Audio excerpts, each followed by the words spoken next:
రాకాలోకంకి స్వాగతం. ఈ కంటెంట్ మీకు నచ్చినట్టయితే లైక్ చేయండి, మీ బంధుమిత్రులకి షేర్ చేయండి. ఇప్పటివరకు సబ్స్క్రైబ్ చేసుకోకపోతే సబ్స్క్రైబ్ బటన్ని నొక్కండి. అదేవిధంగా బెల్ ఐకాన్ని కూడా నొక్కటం మర్చిపోకండి. 2024 ఎన్నికల పోలింగ్ ప్రచారం జరుగుతున్నప్పుడు ఒక వార్త మన మీడియా స్పేస్లో చాలా హల్చల్ చేసింది. మీడియా స్పేస్ అంటే ప్రింట్ మీడియా అంటే వార్తాపత్రికలు, ఎలక్ట్రానిక్ మీడియా అంటే టీవీ ఛానళ్ళు, ఇవే కాకుండా డిజిటల్ స్పేస్ అంటే మన డిజిటల్ యూట్యూబ్ మీడియా కానీ వాట్సాప్ కానీ వీటిల్లో ఒక ఇష్యూ బాగా హల్చల్ చేసింది. అదేంటంటే లద్దాఖ్లో ఉన్నటువంటి ప్రజలు భారత ప్రభుత్వానికి వ్యతిరేకంగా ఉద్యమిస్తున్నారు. షెడ్యూల్ 6లో ఉన్నటువంటి హక్కులన్నీ తమకు కల్పించాలని కోరుకుంటున్నారు. గిరిజనులు అక్కడ ఉన్నటువంటి లద్దాఖ్లో ఉన్నటువంటి బౌద్ధులకు ప్రత్యేకమైనటువంటి హక్కులు ఇవ్వాలి, భూ హక్కులు ఇవ్వాలి. ఆర్టికల్ 370ని దొడ్డిదారిని తీసుకుని రావాలి. లద్దాఖ్కి ఒక రాష్ట్ర హోదా ఇవ్వాలి. మొత్తం లద్దాఖ్ జనాభా 1,500,000 2 లక్షలు దాటదు. దానికి ఒక రాష్ట్ర హోదా ఇవ్వాలి అన్నటువంటి ఒక పెద్ద ఉద్యమం నడిచింది. ఈ ఉద్యమానికి కేంద్ర బిందువుగా ఒక ఐకాన్గా నిలిచింది సోనం వాంగ్చుక్. సోనం వాంగ్చుక్ అనే వ్యక్తికి ఇన్నోవేటర్గా, ఎక్స్పెరిమెంట్స్ చేసే వ్యక్తిగా, ఒక వినూత్నమైన పద్ధతిలో విద్యా వ్యవస్థను వికసింపజేసినటువంటి వ్యక్తిగా ఒక అద్భుతమైనటువంటి ఇమేజ్ ఉంది.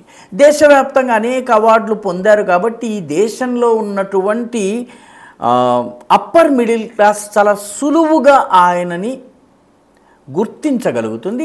3 ఇడియట్స్ అనేటటువంటి ఆమిర్ ఖాన్ సినిమాలో హీరో పాత్ర ఏదైతే ఫుంగ్చుక్ వాంగ్డో పాత్ర ఏదైతే ఉందో ఆ పాత్ర సోనం వాంగ్చుక్ జీవితంలో నుంచి ప్రేరణ పొంది తయారైందని కూడా చెప్తారు. కాబట్టి 3 ఇడియట్స్ సినిమా ద్వారా కూడా సోనం వాంగ్చుక్కి దేశంలో ఎక్కడా లేనంత పాపులారిటీ వచ్చింది. ఈ సోనం వాంగ్చుక్ ఏకంగా మంచులో నడి రోడ్డు మీద బిస్తరు వేసుకుని బెడ్ వేసుకుని పడుకోవడము, స్లీపింగ్ బ్యాగ్లో నిద్రించటము, జ్వరం వచ్చినా అన్నం తినకపోవడము, ఈ రకమైనటువంటి వార్తలు మీడియా అంతా కూడా రాజ్యం చేశాయి. ఎన్నికలు అయిపోయినాయి, ఫలితాలు వెలువడ్డాయి, కొత్త ప్రభుత్వం వచ్చింది. ఇప్పుడు ఆ ఉద్యమం ఏమైంది? ఆ ఉద్యమం ఇప్పుడు కనిపించటం లేదు. ఆ ఉద్యమం ఇప్పుడు జరగటం లేదు. సోనం వాంగ్చుక్ తన యొక్క బెడ్ని బిస్తర్ని మడిచిపెట్టుకుని ఇంటికి వెళ్ళిపోయారు. ఇంట్లో ఉన్నటువంటి రూమ్ హీటర్ని ఉపయోగించుకుంటూ హాయిగా వెచ్చగా నిద్రిస్తున్నారు. ఆయన ఉద్యమం చేయటం లేదు. 6th షెడ్యూల్ గురించి పేపర్లో వార్తలు రావడం లేదు. లద్దాఖ్కి రాష్ట్ర ప్రతిపత్తి ఇవ్వాలన్నటువంటి డిమాండ్ ఎక్కడా వినిపించటం లేదు. లద్దాఖ్ ప్రజలు ఉద్యమాలు చేయటం లేదు. ఈ నాయకులు ఉద్యమాలు చేయటం లేదు. మీడియా కూడా రాయటం లేదు. ఇదే విధంగా కొంతకాలం క్రితం వరకు లక్షద్వీప్లో ప్రతి చిన్న విషయం మీద మోదీ ప్రభుత్వానికి వ్యతిరేకంగా ఉద్యమాలు జరిగినాయి. దేశమంతా ఆదివారం సెలవు ఉంటే కేవలం లక్షద్వీప్లో మాత్రము శుక్రవారం సెలవు ఉండేది, ఆదివారం ఆఫీసులు ఉండేవి. ఈ పద్ధతిని మారుస్తూ దేశమంతా ఏ పద్ధతి అయితే అమల్లో ఉందో అదే పద్ధతిని అమలు చేయాలని కేంద్ర ప్రభుత్వం చెబితే లక్షద్వీప్లో ఉద్యమాలు జరిగినాయి. అక్కడ లక్షద్వీప్లో ఎవరైతే ఆ ఐలాండ్ అడ్మినిస్ట్రేటర్గా వచ్చారో ఆయనకు వ్యతిరేకంగా గుజరాత్ నుంచి వెళ్ళారు. ఆయన డామన్ డెయులో గతంలో పనిచేసినటువంటి వ్యక్తి. ఆయనకు వ్యతిరేకంగా ఉద్యమాలు జరిగినాయి. ఈ ఉద్యమాలన్నీ కూడాను లోకసభ ఎన్నికలకి కొద్ది ముందు వరకు జరిగినాయి.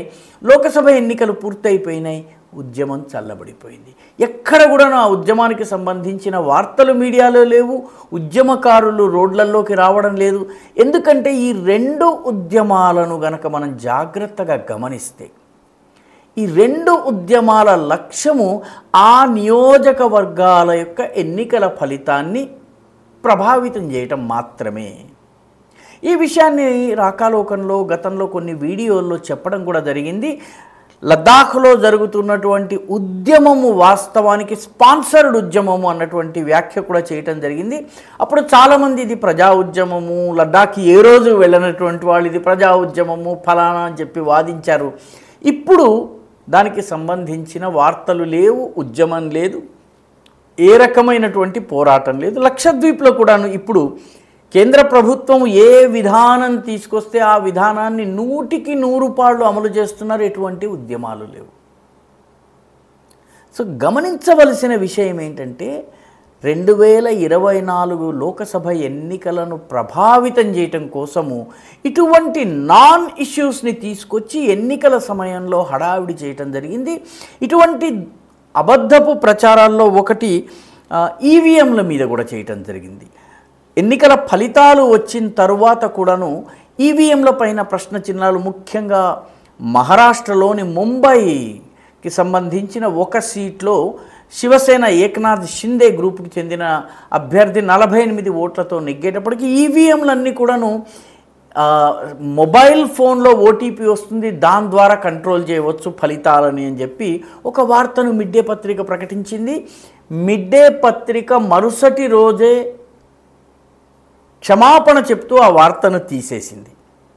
ఆ విలేకరి కూడా తన వార్తను విత్డ్రా చేసుకున్నాడు. కానీ ఆ ఆరోపణను ఇప్పటి వరకు రాహుల్ గాంధీ కానీ ప్రియాంక గాంధీ కానీ విత్డ్రా చేసుకోలేదు.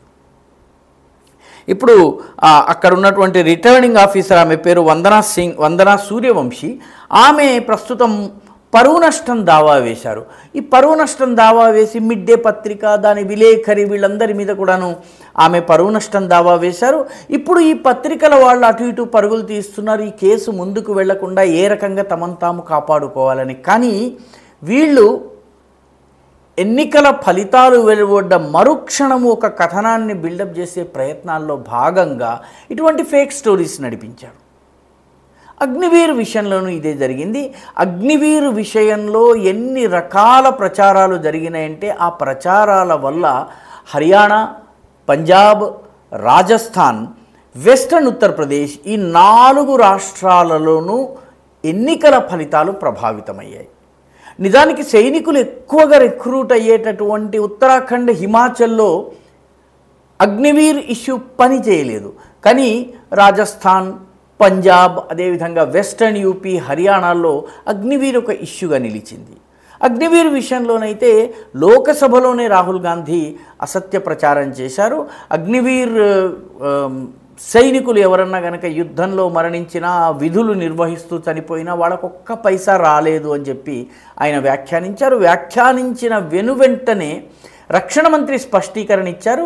వారికి ₹1 ఇవ్వడం జరిగింది, మిగతా వాళ్ళకి రావాల్సిన డబ్బులు కూడాను వీలైనంత త్వరలో అందబోతున్నాయన్నటువంటి మాట ఇచ్చారు.